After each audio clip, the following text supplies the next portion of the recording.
Tu ne peux pas contrôler une femme. Tu peux seulement la guider. Une femme qui ne t'écoute pas quand tu la conseilles, ou qui ne t'obéit pas quand tu lui dis quoi faire, est une femme que tu ne dois pas prendre au sérieux. C'est une femme qui ne doit pas être dans ta vie. C'est une femme qui va constamment te stresser. La femme qui veut être avec toi sera prête à faire tous les ajustements possibles pour rester avec toi. Si tu cherches à contrôler une femme, ça veut dire qu'elle ne parvient pas à faire cette adaptation positive pour toi. Et tu la stresses avec tes multiples reproches. C'est une femme qui n'est pas faite pour toi. Tu ne peux pas la changer. Elle ne se projette pas avec toi et tu ne peux pas changer cela. Respecte-toi et quitte-la. Sinon, elle va continuer à te manquer du respect jusqu'à ce que tu retrouves la raison. Tu ne peux pas la changer. Elle n'est pas une mauvaise femme. Elle n'est tout simplement pas faite pour toi. Libère-la. La femme qui aime vraiment obéit automatiquement. On ne la force pas. Je me fiche de savoir qui fait mieux que moi. Parce qu'en vérité, je ne suis en compétition avec personne. La seule personne que je dois dépasser, c'est celle que j'étais hier. L'année dernière, j'étais différent. J'ai grandi, je me suis amélioré, et j'ai beaucoup appris. C'est ça qui compte vraiment. C'est moi contre moi. Chaque jour, je me lève avec l'envie de me dépasser, de repousser mes limites, et de devenir la meilleure version de moi-même. Je ne laisse pas le succès des autres me faire sentir moins bien. Leur parcours, c'est le leur. Et le mien, c'est le mien. Plutôt que de me concentrer sur ce que les autres ont accompli, je regarde d'où je viens et je suis fier de mes progrès. L'important, c'est de me montrer présent pour moi-même, de rester constant et de construire mon avenir, étape par étape. Alors, concentre-toi sur ton propre chemin. Célèbre tes petites victoires, aussi insignifiantes qu'elles puissent paraître. Au final, la seule vraie compétition, c'est celle que tu mènes contre toi-même. Continue de grandir. Continue de te dépasser. Parce que ton seul vrai rival, c'est toi. La pire trahison, c'est se rendre compte que quelqu'un qu'on aime nous ment. Et on sait qu'elle nous ment, mais on la laisse faire juste pour voir jusqu'où elle est capable d'aller. Juste pour réaliser à quel point on doit s'éloigner de cette personne. Et franchement, ça fait mal d'avoir de l'estime pour quelqu'un et se rendre compte qu'elle ment. C'est un mélange bizarre de sentiments, tu vois. D'un côté, t'as de l'estime pour cette personne. T'as construit des choses avec elle, des souvenirs, des moments. Et de l'autre côté, tu te rends compte que tout ça, c'était peut-être basé sur des mensonges depuis le début. Et tu restes là, à observer ce mensonge qui prend de l'ampleur. Parce que la vérité, c'est que tu sais bien qu'on te ment. Mais tu laisses faire. Tu veux voir si cette personne va s'arrêter, si elle va réaliser que c'est trop, ou que c'est le moment de dire la vérité. Et quand tout explose, quand tu peux plus ignorer la vérité qui te saute à la figure, ça fait mal. Ça fait mal parce que tu réalises que tu t'es accroché à quelque chose qui n'était qu'une illusion. C'est une leçon douloureuse qui nous fait comprendre que certaines personnes, même si tu les aimes, sont toxiques jusqu'à la moelle. Et parfois la seule manière de régler ça, c'est de les laisser partir. Parce qu'un mensonge découvert sème le doute sur chaque vérité prononcée. As-tu déjà pensé à la différence entre dire « je suis fier de toi » et « sois fier de toi » À mon enfant, je ne dis jamais « je suis fier de toi ». Je lui dis plutôt « sois fier de toi ». Parce que la fierté ne devrait pas être un cadeau qu'on attend des autres, mais une force qu'on ressent en soi. Je ne veux pas qu'il réussisse pour moi. Je veux qu'il soit fier de ce qu'il accomplit pour lui-même. Mon amour pour lui est sans condition. Il ne dépend pas de ses notes, de ses réussites ou de ses échecs. Jamais je ne lui dirai « tu m'as déçu », parce que je n'attends rien de lui, sinon qu'il devienne pleinement lui-même. Mon rôle, c'est de lui apprendre à vivre sans moi, à être suffisamment fort pour affronter la vie seul. Parce qu'un jour, quand il pourra tout faire sans moi, alors je saurai que j'ai rempli ma mission de parent. Un bon parent prépare son enfant à voler de ses propres ailes, pas à le garder dépendant. Quand tu détruis la vie de quelqu'un par des mensonges, considère cela comme un prêt. Tout te reviendra, décuplé. Chaque action a ses conséquences, et le karma finit toujours par rattraper ceux qui agissent avec malveillance.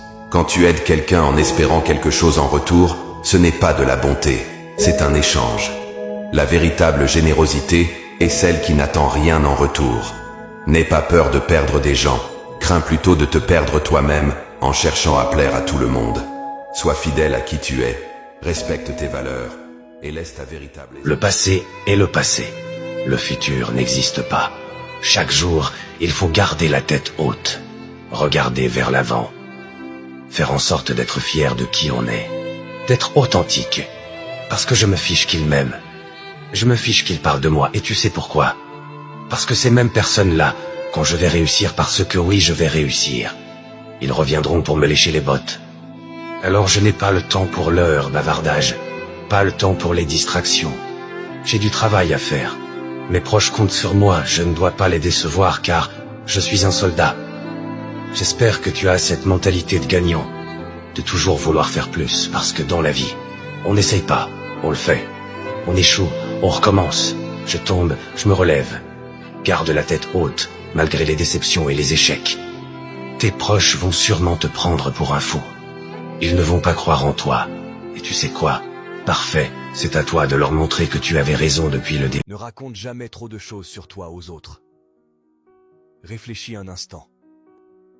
Combien de fois as-tu confié les profondeurs de ton être à quelqu'un, avec cette naïve espérance qu'il ne se servirait jamais de ce que tu as partagé contre toi?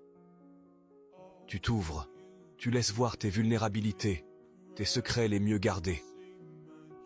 Et puis, l'inattendu se produit. Cette personne qui, un jour, t'a tendu la main devient soudain la première à pointer du doigt tes erreurs.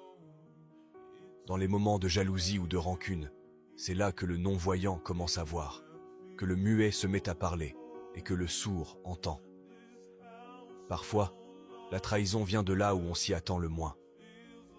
Celui qui t'appelle ami aujourd'hui pourrait être celui qui répand tes confidences demain, comme de simples rumeurs. Le pire, c'est qu'ils ne le font pas toujours par méchanceté. Parfois, c'est simplement parce que les gens ne savent pas préserver ce que tu leur confies. Ce qui est précieux pour toi n'est pour eux qu'un détail de plus, un atout qu'ils gardent en réserve pour te blesser, si l'occasion se présente. Parfois, j'aime faire semblant de ne rien savoir, non par naïveté, mais comme une sorte d'expérience sociale. J'aime observer jusqu'où peuvent aller le cynisme et la fausseté de certaines personnes. Il est étonnant de voir comment, en me percevant comme désinformé, ces personnes en profitent pour manipuler la réalité, embellir leurs récits, ou même mentir effrontément. Ce comportement en dit long sur leur véritable caractère. Ce qui est le plus intrigant, c'est qu'à la fin, la vérité finit toujours par éclater, et ces masques tombent, dévoilant leur hypocrisie. C'est dans ces moments que l'on comprend vraiment qui mérite de rester près de nous, et de qui il vaut mieux s'éloigner. Il ne s'agit pas de se méfier de tout le monde, mais d'être conscient et prudent. Parfois, faire semblant d'ignorer est la meilleure stratégie pour voir le monde tel qu'il est, sans filtre ni embellissement. Dans ce jeu d'apparence, la sincérité et l'authenticité finissent toujours par briller et se démarquer au milieu de tant de tromperies. Si une femme reste fidèle à son homme, ce n'est pas parce qu'elle a peur de son homme. Ce n'est pas parce que l'homme la surveille. La bonne femme reste fidèle d'abord pour elle-même. La femme reste fidèle d'abord parce qu'elle se respecte et elle respecte son intimité. Personne ne peut contrôler une femme. Personne ne peut obliger une femme à lui rester fidèle. La femme a des milliers d'occasions de tromper. Mais elle ne le fait pas. Parce qu'elle est loyale envers son homme. Et non par peur. Elle ne le fait pas parce qu'elle aime. Et non parce qu'on la surveille. Si ta femme est fidèle seulement quand tu la surveilles, alors elle n'est pas faite pour toi. Si elle est fidèle seulement parce qu'elle a peur de toi, alors c'est parce qu'elle ne t'aime pas. La bonne femme reste fidèle parce qu'elle se respecte. La femme de caractère reste fidèle parce qu'elle veut rester fidèle. Parce qu'elle est responsable et elle sait se faire respecter. Une femme qui n'a pas de copine ou qui a un nombre très limité d'amis est une femme en sécurité. C'est une femme qui a compris que la qualité est plus importante que la quantité. Elle n'a besoin de prouver sa valeur à personne. Sa confiance vient de l'intérieur et non des appréciations des gens. Elle n'a pas peur d'être seule parce qu'elle connaît sa vraie valeur. Elle sait exactement ce qu'elle veut dans la vie. Et elle sait qu'elle est la seule responsable de sa vie. Elle protège son énergie et elle ne laisse pas n'importe qui entrer dans sa vie. Elle reconnaît à distance les fausses amies. Elle reconnaît très vite les jalouses et les hypocrites. Et elle sait s'éloigner des profiteuses. Elle se construit une vie de paix et de confiance. et elle assume ses choix de vie. Elle n'a pas besoin de se faire entourer par une multitude de copines pour se sentir complète. Elle est confortable dans sa propre compagnie. Elle sait que les vrais amis sont rares, et elle préfère avoir une seule vraie amie que d'avoir une multitude de fausses copines. Elle laisse entrer dans sa vie seulement des gens à qui elle peut réellement faire confiance. Les personnes qui ont prouvé leur loyauté. Son temps est précieux et elle l'utilise très sagement. Si tu es d'accord avec moi, tape 10 dans les commentaires. Et like la vidéo si tu aimes.